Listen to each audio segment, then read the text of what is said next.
Madame, Monsieur, bonsoir, bienvenue dans ce journal. Voici ce qui domine l'actualité.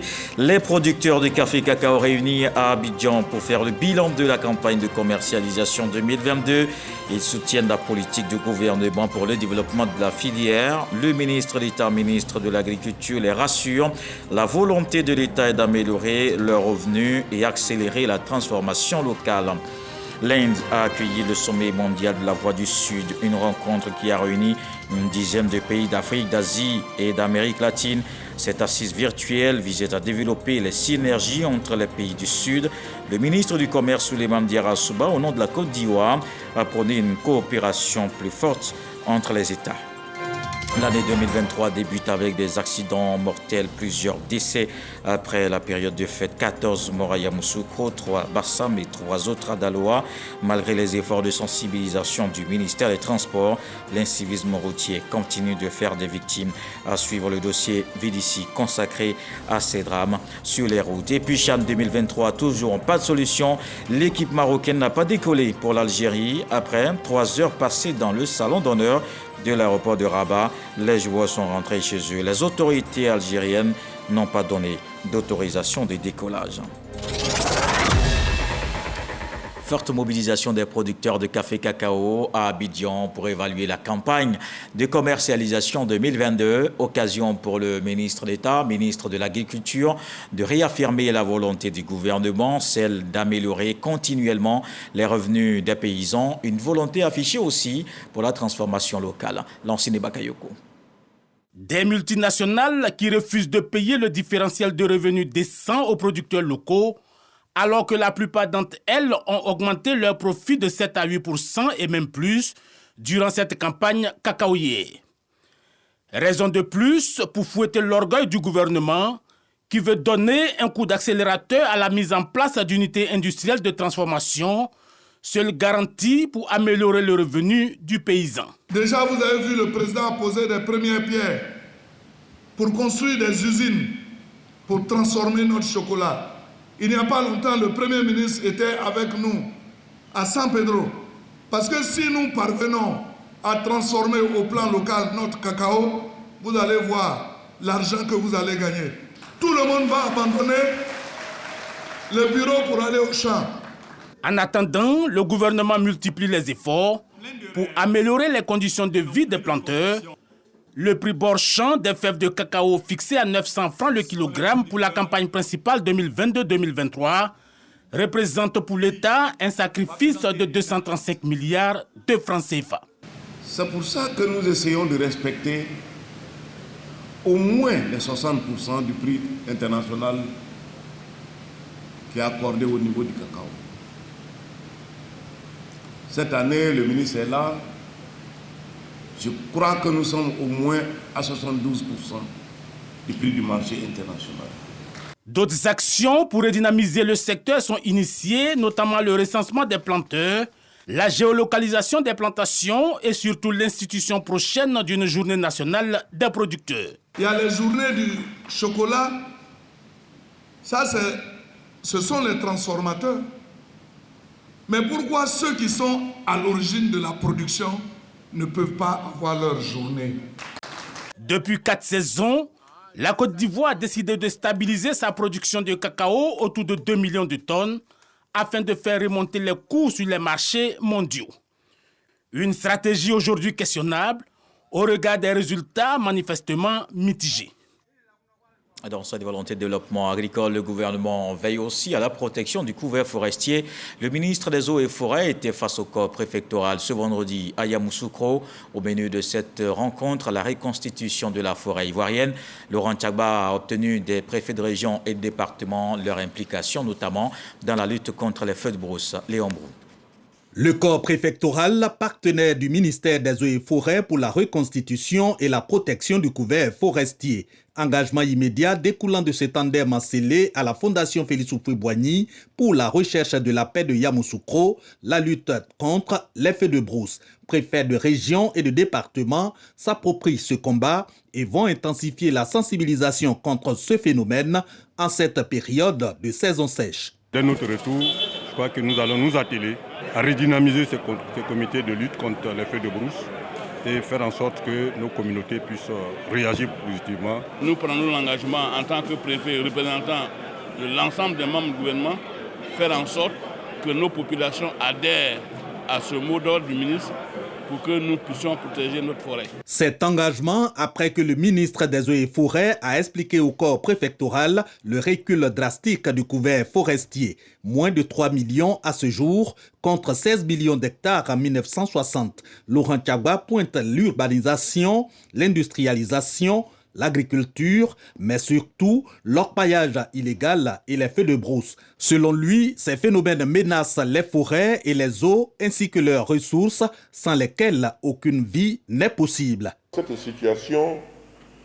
préoccupe extrêmement son Excellence Alassane Ouattara, président de la République de Côte d'Ivoire. C'est pourquoi nous devons tous nous mobiliser pour la restauration du couvert forestier national en faisant passer de 2,97 millions d'hectares de forêt à 6,5 millions d'hectares de forêt d'ici 2030. Comme à la lutte contre les feux de brousse dont la campagne nationale démarre ce 14 janvier, le corps préfectoral adhère au reboisement, à la protection des forêts sacrées, à l'agroforesterie, voire à tous les projets du ministère des Eaux et Forêts pour porter le couvert forestier à 6 500 000 hectares à l'horizon 2030. L'Inde a accueilli ce jeudi et vendredi le sommet mondial de la Voie du Sud. Ces assises visent à développer les synergies entre les pays du Sud dans les domaines du commerce, la technologie et le tourisme. Cette rencontre virtuelle a permis de mener des réflexions sur les stratégies à mettre en œuvre. Vous le verrez avec Jean-Marc Diadji, le ministre du Commerce au nom de la Côte d'Ivoire, a prôné une coopération plus forte entre les États. Il est 10h30, heure d'Abidjan, quand le ministre indien du Commerce et de l'Industrie, Piyush Goyal, dit le mot de bienvenue en direct de la capitale New Delhi. Nous sommes à la 6e session de la conférence virtuelle Voix du Sud 2023, initiée par l'Inde. Le ministre Souleymane Diarra-Souba, en direct depuis son cabinet, est l'un des co-animateurs de ce sommet en ligne. C'est à l'instar de ses autres ministres de commerce, originaires de pays en voie de développement, qu'il prône la mise en place d'un mécanisme sur le développement technologique dans les pays du Sud, prenant en compte le commerce, le tourisme et la gestion des ressources naturelles. La Côte d'Ivoire tient à s'inspirer de l'expérience de l'Inde, présidant le G20. Il était important pour nous de présenter lors de cette conférence les opportunités d'investissement en Côte d'Ivoire, l'importance en fait de soutenir la mise en œuvre du plan national de développement 2021-2025 et également solliciter en tout cas l'Inde pour apporter tout appui à la Côte d'Ivoire dans le domaine de la technologie, dans le domaine en fait du tourisme, également dans le domaine de tout ce qui concerne la valorisation de nos ressources naturelles. Le ministre Souleymane Diarra-Souba invite les États du Sud à accompagner la Côte d'Ivoire dans la mise en œuvre de son plan national de développement 2021-2025. Le sommet Voix du Sud 2023 se tient en prélude des assises du G20. Et puisque l'on parle de développement, voyons cette initiative du ministère du Plan et Développement portée par l'INS. Plusieurs experts des structures concernées par la problématique de la ville et de l'urbanisation réfléchissent à redéfinir les villes en Côte d'Ivoire. Une table ronde se tient à Jacquesville. Plus de détails avec Dangui. Quels sont aujourd'hui les éléments de définition de la ville, de l'urbain et de l'urbanisation en Côte d'Ivoire? Pourrait-on se demander, et d'autant plus que selon les experts de la question, le phénomène de l'urbanisation est un des traits saillants de la démographie ivoirienne et peut avoir des conséquences sur les plans et programmes de développement économique, social et culturel. C'est d'ailleurs pourquoi les experts de toutes les administrations concernées par la problématique réfléchissent à la question dans le cadre d'une table ronde à Jacquesville, une initiative du ministère du Plan et du Développement portée par l'Institut national de statistique. À chaque recensement, il y a une définition qui est faite. Parce qu'en fait, il y a un certain nombre de critères qui sont pris en compte dans la définition. Et le premier critère, c'est un critère administratif. Il faut voir si c'est un chef-lieu, c'est une sous-préfecture, c'est une préfecture, etc., etc.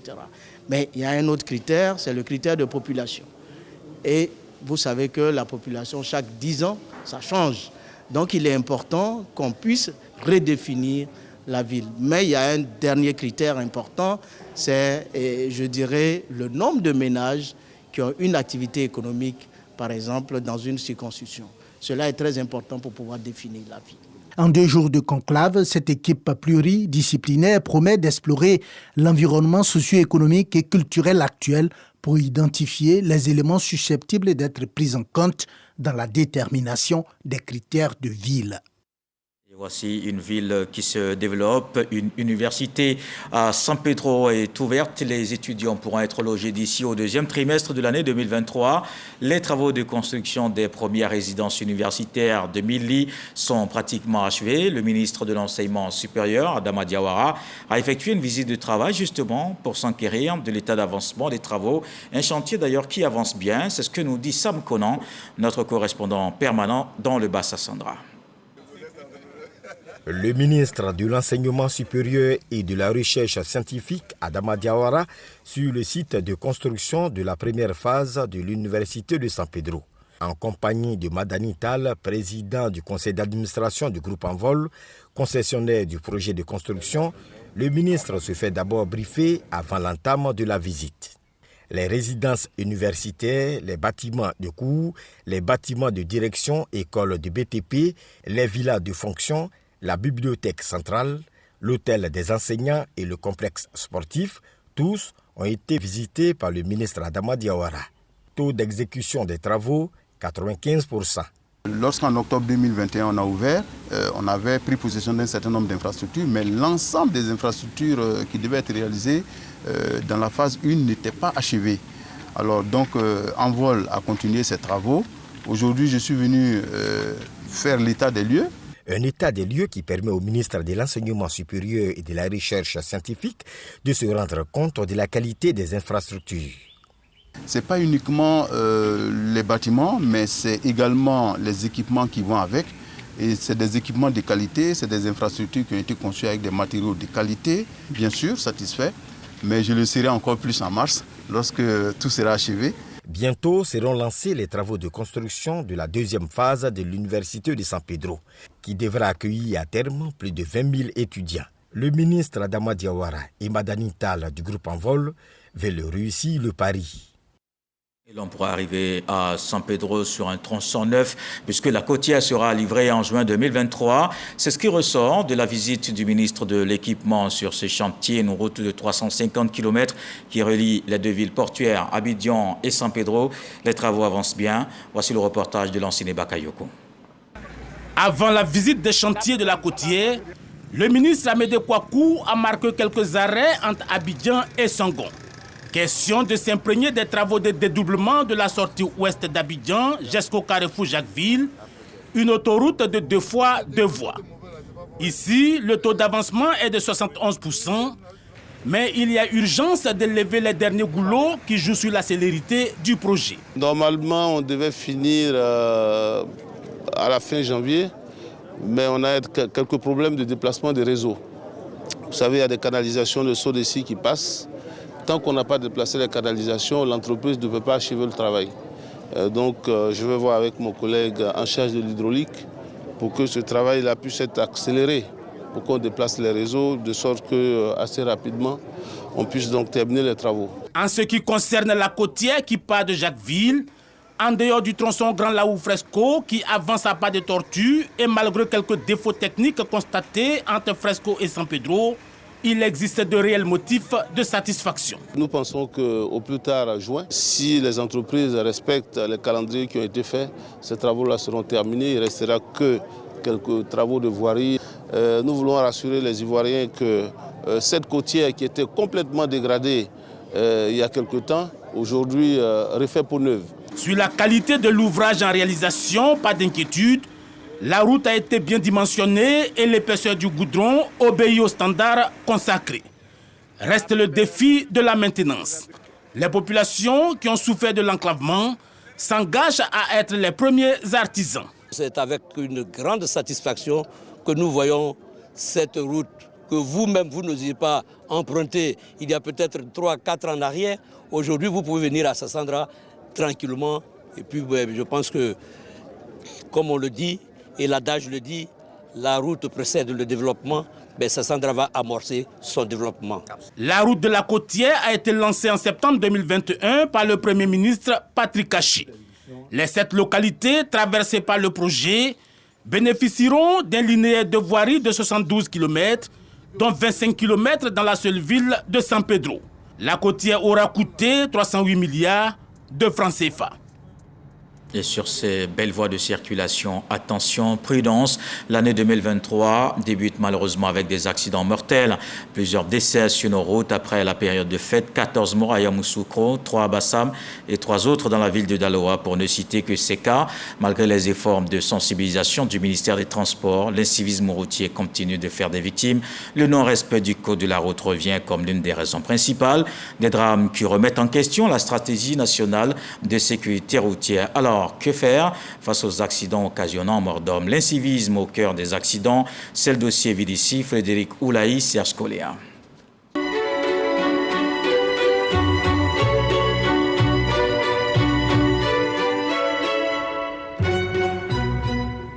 Yamoussoukro, il est un peu plus de 11 heures, ce jeudi 5 janvier 2023.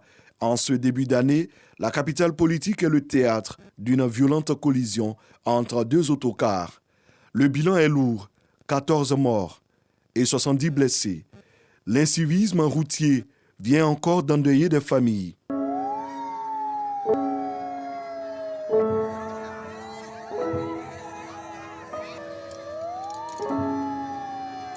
Pourtant, à la veille des fêtes de fin d'année, le ministère des Transports, à travers l'OSER et la police spéciale de la sécurité routière, se déploie sur le terrain. Objectif, sensibiliser les automobilistes et usagers de la route à la prudence.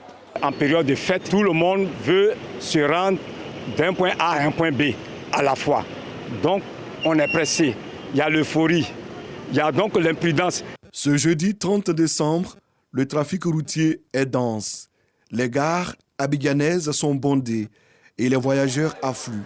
Les compagnies de transport se trouvent débordées. Les équipes de l'Office de sécurité routière s'activent. Distribution de flyers, prospectus, rappel des règles d'or du code de la route, port de la ceinture de sécurité, échange avec les transporteurs. Quand on va dans les périodes de sensibilisation, aussi bien dans les gares, ce sont des séances de formation-sensibilisation sur le code de la route, sur le cadre réglementaire et sur les éléments qui sont déployés en cas de répression.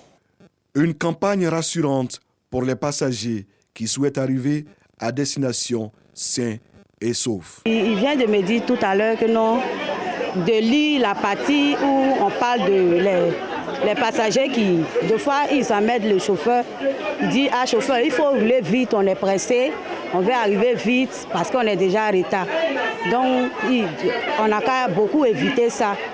Le téléphone au volant, la fatigue due aux longues distances, la consommation d'alcool constituent au quotidien des facteurs de risque. Les conséquences sont parfois désastreuses. Sur un trajet, on est 2 chauffeurs. C'est moi avec mon collègue. En cas de fatigue, lui prend la voiture. Lui, moi, je me repose et puis lui continue avec la voiture. Ce qu'il nous a dit d'aller doucement. Les temps de fête, on a qu'à aller doucement à 90 km/h.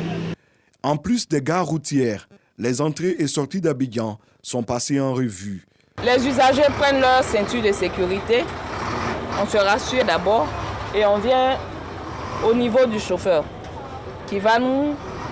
On va procéder avec lui à un contrôle d'alcoolémie avec cet appareil d'alcotex.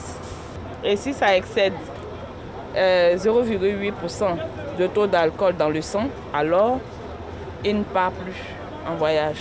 Il descend, on fait venir un autre conducteur pour suivre la route. L'opération se tient entre le 29 décembre et le 4 janvier dans le district d'Abidjan et à Grand Bassam. Dans cette guerre contre l'incivisme, la police spéciale de la sécurité routière joue un rôle majeur. Des barrages intelligents sont installés pour veiller au grain.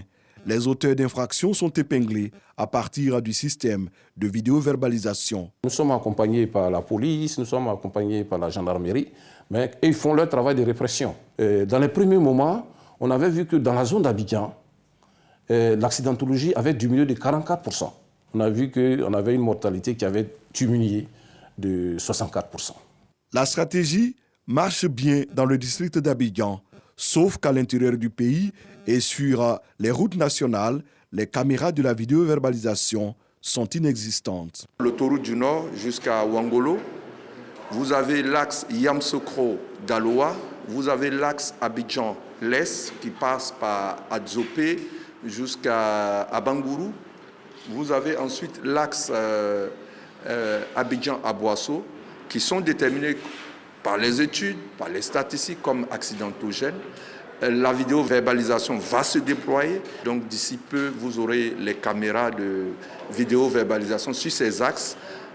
Pour répondre à la question, vous voyez les accidents aussi, c'est la délinquance qui peut créer de graves accidents. À présent, vous voyez à Abidjan, pratiquement tout le monde porte sa ceinture de sécurité parce que c'est vidéoverbalisé. Vous voyez à Abidjan que les vitesses sont cassées. Oui, bien, parce qu'il y a la vidéo. Et donc, ces instruments techniques-là nous permettent de changer de comportement.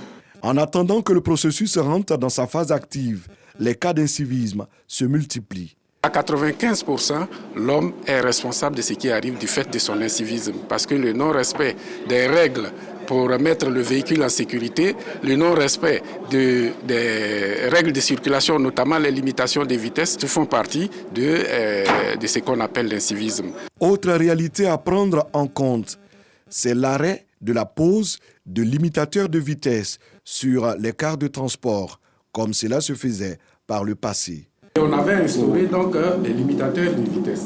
Malheureusement, à la pratique, les transporteurs, les utilisateurs de ces limitateurs se sont plaints du fait que ça endommageait leur moteur. Et donc, ça a été retiré. Aujourd'hui, la question se repose, vu que l'excès de vitesse, ou la vitesse excessive dans tous les cas, devient une source d'accident. Et cela est récurrent. Au moins 5 accidents mortels sont à signaler en ce début d'année 2023. Face aux cas d'incivisme récurrents, le ministère des Transports a pris de lourdes sanctions. Les services compétents ont été mis en mission à l'effet de conduire des enquêtes. Elles sont d'ordre technique, administratif, mais aussi judiciaire. Des procédures pénales seront enclenchées. La stratégie nationale de lutte contre l'incivisme sera quant à elle renforcée. L'incivisme au cœur des accidents, c'était le dossier vicieux de ce soir avec Frédéric Oulaï et Serge Koléa. Justement, le ministère des Transports fait le point de l'accident de Yamoussoukro. La collision entre les deux cars a fait plusieurs victimes, 14 morts, 73 blessés. Le bureau d'enquête a livré ses premières conclusions. L'excès de vitesse et une série de mauvais dépassements sont les causes de l'accident. D'autres enquêtes sont encore. Wilfried Kwa, Serge Koléa. Une semaine après l'événement dramatique de Yamoussoukro, le Bureau des enquêtes et d'analyse accidents dévoile les conclusions de ses premières constatations. Il ressort de ce rapport préliminaire que la collision survient à la suite d'une série de mauvais dépassements et d'un excès de vitesse. Des faits reconstitués à partir d'informations vérifiables sur le terrain, interrogatoire, visionnage de caméras de surveillance privée.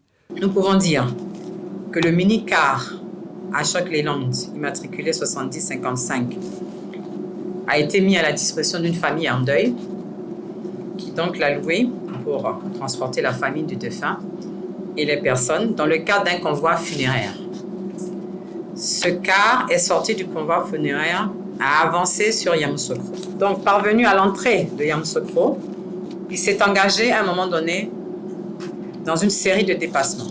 Un premier dépassement, en temps sur la voie de droite, un premier dépassement se retrouve avec une voiture aussi lente, redépasse, mais cette fois-ci se retrouve sur l'autre voie. Pas sur la première voie, mais sur la deuxième voie au milieu.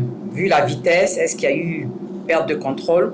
L'enquête le dira, mais se retrouve sur la voie du milieu, et bien entendu en face d'un car qui arrive, le car UTB.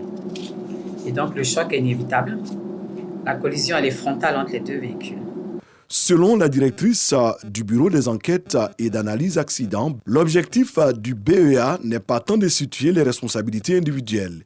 Il s'agit surtout de reconstituer les faits afin de comprendre les dysfonctionnements et manquements graves ayant conduit à l'irréparable.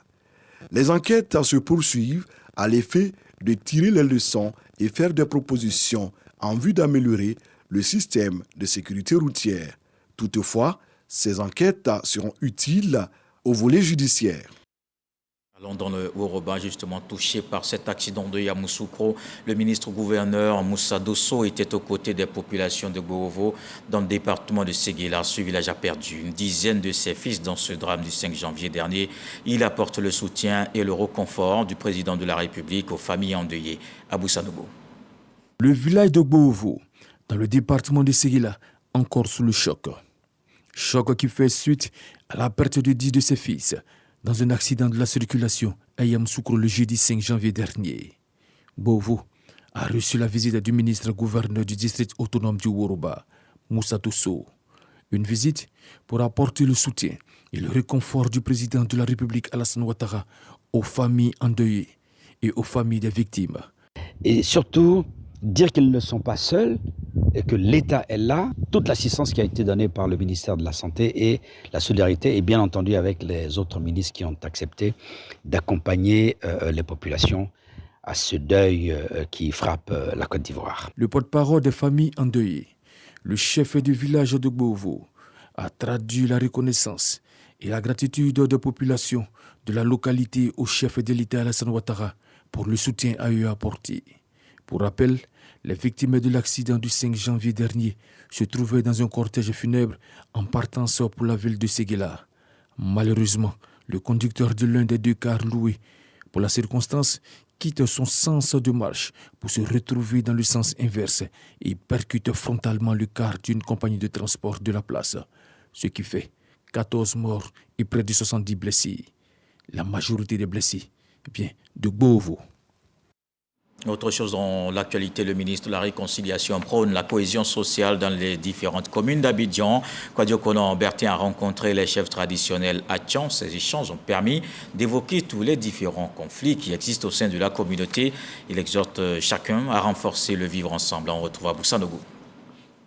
Une rencontre entre le ministre de la Réconciliation et de la Cohésion nationale Kwadjo Konan-Bertin et les communautés Atchan qui fait suite aux différentes violences survenues dans le district d'Abidjan. Kwadjo Konan-Bertin a demandé à chacun de s'inscrire dans la dynamique de paix et de réconciliation prônée par le président de la République Alassane Ouattara. Il a invité les leaders Atchan à être des artisans de la paix au sein de leur communauté. Nous avons appelé les chefs parce que c'est eux qui sont sur le terrain. C'est eux qui connaissent leur village. C'est eux qui connaissent leurs parents et leur population. Avec eux, ensemble, nous puissions faire le tour de la question et voir comment il serait possible pour nous d'apporter notre pierre à l'édifice, notre grain de sel, afin que la cohésion redevienne une réalité dans tous les villages ébriés.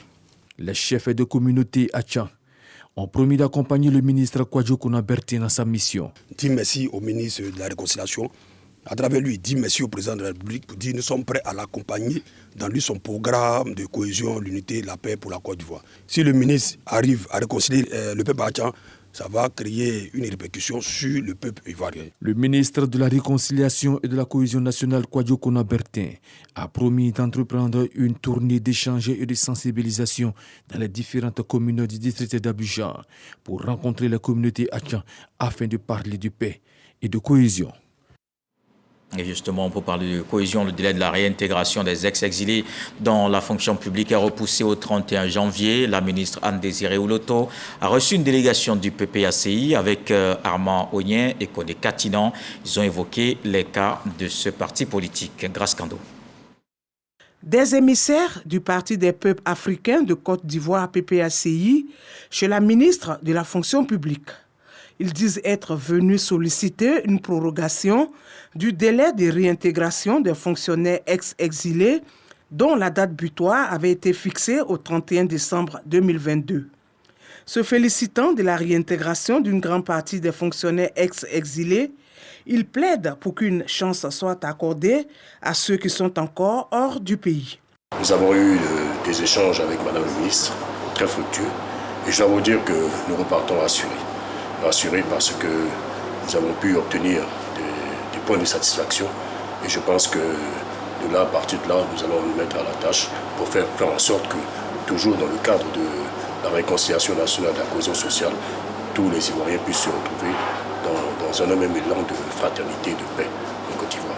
Une doléance entendue par la ministre de la fonction publique qui a donc prorogé la date butoir du 31 décembre au 31 janvier prochain. Le président de la République voudrait nous voir chaque jour agir en faveur de la réconciliation, de la cohésion sociale et de la paix. C'est la raison pour laquelle le dialogue ne doit jamais être interrompu. Et je voudrais donc saluer cette démarche qui s'inscrit dans nos volontés partagées de maintenir le dialogue et d'aller à l'apaisement. Le gouvernement travaille à l'amélioration de la gouvernance et travaille également à plus de rigueur dans notre fonction publique. La ministre de la fonction publique prévoit une rencontre dans les prochains jours avec tous les fonctionnaires ex-exilés qui ont été réintégrés à la fonction publique. Anne Désiré Ouloto invite tous ceux qui ont déjà été réintégrés à se mettre à la disposition de leur administration. Et dans le nord du pays, le ministre-gouverneur des Savanes était en tournée dans ce district. Issa Coulibaly s'imprègne des réalités des populations sur le terrain. Après la Bagoué et le Tchologo, c'est au tour du Poro de lui exprimer ses attentes. À Korogo, il a échangé avec toutes les forces vives de la région. On le voit avec Ami Sissoko. Élaborer un schéma directeur en adéquation avec les besoins des populations du district des Savanes. C'est l'objectif de tournée d'imprégnation du ministre-gouverneur du district des Savanes, Issa Coulibaly. C'est au tour du Poro de lui exposer ses priorités en matière de développement après les étapes de Bagoué et Tchologo. Une rencontre d'échange donc à Korogo avec toutes les différentes couches socio-professionnelles. Nous avons besoin de semences et intrants en quantité et en qualité suffisante, des systèmes d'irrigation, augmentation du nombre de retenues d'eau et de barrages. Le problème de succession des chefs traditionnels dans nos cantons, villages, est l'une des tristes réalités à laquelle nous sommes confrontés. La démarche du ministre-gouverneur séduit également ministres, élus et cadres du Poro. Monsieur le ministre-gouverneur, donc nous demandons que dans nos villes, certaines voies soient bitumées. Presque tous nos quartiers sont électrifiés. Beaucoup de villages, pour ne pas dire tous les villages, sont électrifiés. Mais monsieur le ministre-gouverneur, il en reste encore quelques-uns. Parrain de la cérémonie, le ministre d'État chargé des relations avec les institutions de la République, Gilbert Kafanokone, pour lui aussi, cette démarche participative est gage de cohésion sociale. Je ne peux que me féliciter de la qualité de cette séance. Elle était opportune et je voudrais donc féliciter le ministre-gouverneur qui en a eu l'initiative. Il faudrait que nous en profitions. Que nous en profitions comment? En privilégiant l'union. Pour le ministre-gouverneur du district des Savanes, Issa Coulibaly, l'implication des populations dans le processus du développement du Poro est la clé du succès de sa mission. Nous avons largement écouté. Dans les jours à venir, en plus du plan d'action, nous allons organiser un séminaire pour faire la synthèse de toutes ces propositions pour en arriver à l'élaboration du schéma directeur et à un livre blanc unique pour toute la région. La mission du ministre-gouverneur Issa Coulibaly s'inscrit dans le cadre de la mise en œuvre de la politique de décentralisation et de déconcentration du développement local. Elle vise à renforcer l'efficacité de l'action gouvernementale. Dans l'actualité politique, c'est Fatima Bamba, la candidate du RHDP dans les municipales à Diamant. Elle a été présentée à la population. C'était en présence du président du directoire, Gilbert Koné Kafana, et plusieurs cadres du parti Didier Nguessan. Fatima Bamba, désignée pour représenter le RHDP à Anyama lors des prochaines élections municipales. Elle est présentée officiellement par le président du directoire, Gilbert Kafana Koné. Vous avez un candidat, c'est le RHDP. Nous sommes venus et nous avons vu et nous repartons très heureux, confiants que les militants d'Anyama sont unis et le deviendront. La candidate choisie pour défendre les couleurs du RHDP dans la commune d'Anyama a rendu hommage au chef de l'État et promet d'être à la hauteur. Cette cérémonie de présentation me donne également l'occasion d'exprimer ma profonde gratitude et mon infinie reconnaissance à son Excellence, le Président de la République, M. Alassane Ouattara, pour son soutien et son affection continuelle. À l'issue de cette cérémonie de présentation, je mesure pleinement la mission qui vient d'être confiée à notre cher et grand parti. Vous imaginez dès lors la charge émotionnelle qui me remplit.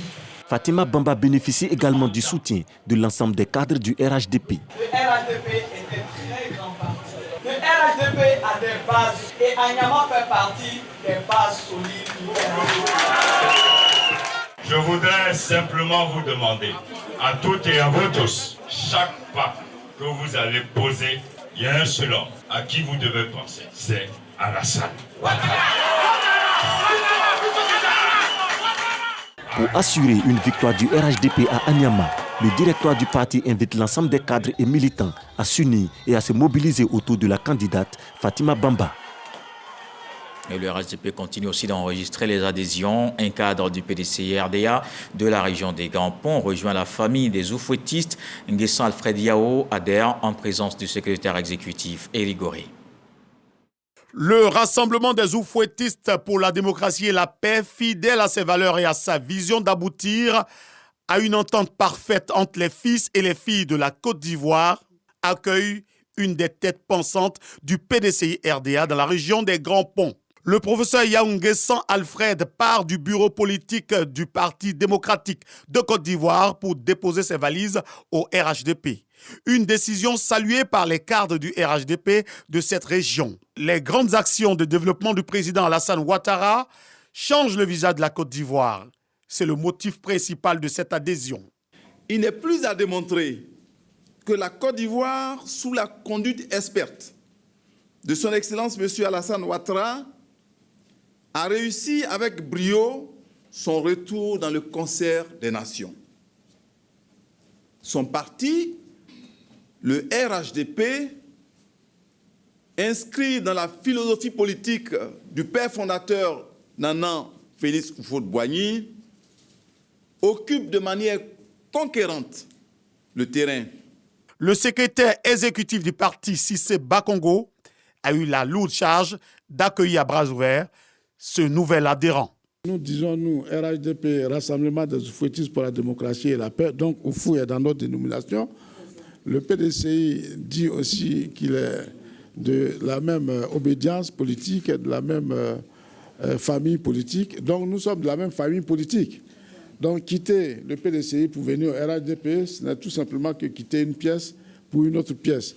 En tout cas, bonne arrivée.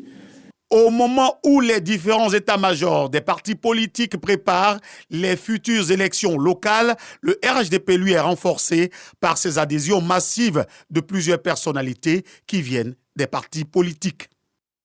En culture, depuis quelques années, le concours de beauté Miss CEDEAO est à l'arrêt.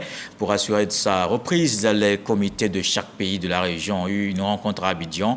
Ils ont présenté les conditions de retour en 2023. En marge de cette assemblée de travail, il s'est tenu une assemblée générale. Issa Tionayo. Relancer le concours Miss CEDEAO. Une rencontre des fêtières des différents pays est initiée au Golf Hotel, à la Riviera, par la Fédération de concours Miss de l'Afrique de l'Ouest. Cette activité, qui a enregistré la présence de plusieurs représentants d'institutions et des délégations des pays de la sous-région, a été l'occasion pour les conférenciers d'indiquer que les perspectives sont bonnes pour le concours. C'est le moment de repasser à la phase de la réalisation du concours Miss CEDEAO. C'est le moment. On a plutôt passé du temps à renforcer les capacités de tous les comités de la sous-région.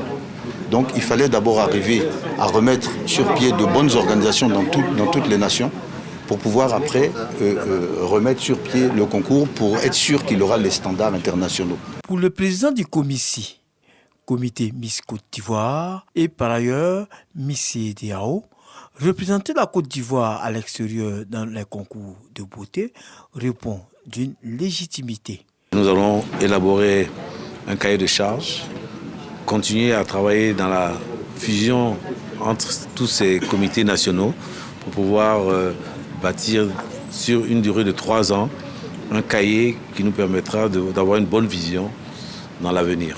Après cette conférence, la Fédération des concours Miss de l'Afrique de l'Ouest a tenu son assemblée générale. Les participants ont achevé les travaux dans la ferme intention de relancer le concours Miss CEDEAO dans les mois à venir. Dans le reste de l'actualité, CHAN 2023, l'équipe marocaine n'a pas décollé pour l'Algérie. Elle a passé 3 heures dans le salon d'honneur de l'aéroport de Rabat-Salé. Les joueurs marocains sont rentrés chez eux, faute d'autorisation de décollage de la part des autorités algériennes.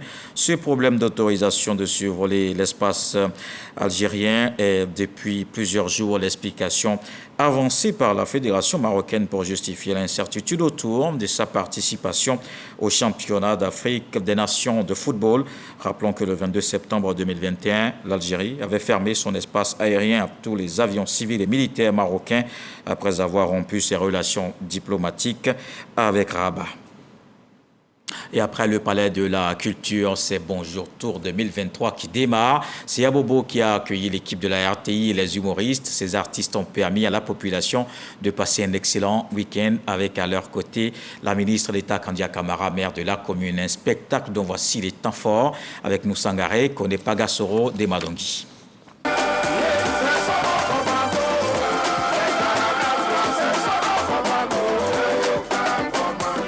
Ambiance festive à la place Ahmed Bakayoko de la mairie d'Abobo. Normal, c'est le top départ de Bonjour Tour 2023. Le rendez-vous humoristique et succès de la radio-télévision ivoirienne RTI. Le directeur général de la RTI, M. Fosseni Dembélé, veut saluer la population d'Abobo pour dire que bonjour, c'est aussi ça, c'est se retrouver comme ça, c'est de partager un moment ensemble. Chaque année, nous allons être là avec tous les Ivoiriens pour dire encore merci à ces populations. Merci donc à la ministre d'État, Mme Kandia Camara, maire d'Abobo. Et les populations de cette commune cosmopolite ont effectué nombreux déplacements pour communier avec leurs humoristes préférés. Depuis que je suis née, c'est ma première fois. Je suis très contente et heureuse d'être parmi les amis passés. Bonjour 2023. Abobo, c'est une commune de culture. Aujourd'hui, recevoir Bonjour à Abobo, je pense que ça ne peut que récompenser les efforts culturels de la commune. 3 heures, c'est le temps qu'il a fallu aux humoristes pour faire montre de leur savoir-faire. Ma voisine, elle a frotté produit qu'elle est devenue floue. Des prestations riches en blagues pour tenir le public en haleine. C'est une soirée que nous vivons avec beaucoup d'humour, beaucoup de spectacles, avec des jeunes talentueux. Je suis très heureuse d'être aujourd'hui à Abobo, auprès de ma grande sœur, la ministre d'État, qui permet à la population d'Abobo de commencer l'année dans de bonnes conditions autour de l'humour. Ce spectacle humoristique, Bonjour 2023, un cadeau de Nouvel An de la ministre d'État, maire d'Abobo, Kandia Camara aux populations de sa commune. Un cadeau également en hommage aux 49 soldats ivoiriens rentrés au pays le week-end dernier. Merci au président Alassane Ouattara pour cette belle leçon qu'il donne au monde entier pour dire qu'il faut dorénavant privilégier le dialogue, la diplomatie. C'est la 2e fois consécutive que la commune d'Abobo accueille cette messe annuelle de l'humour. Fini Bonjour à Abobo, place aux villes de l'intérieur du pays. Bonjour 2023 déposera ses valises à Yamoussoukro, la capitale politique, ce samedi 14 janvier. Et grâce à la RTI, tous ces humoristes étaient sur la scène du Palais de la Culture. À suivre tout de suite justement l'intégralité de Bonjour 2023. C'est à 20h50. Et voilà qui met un terme à ce journal. Merci d'avoir suivi. Demain, 20h, retrouvez Marie-Laure Ngoran. Le sage nous apprend qu'il faut éviter d'inventer avec la bouche ce que les yeux n'ont pas vu.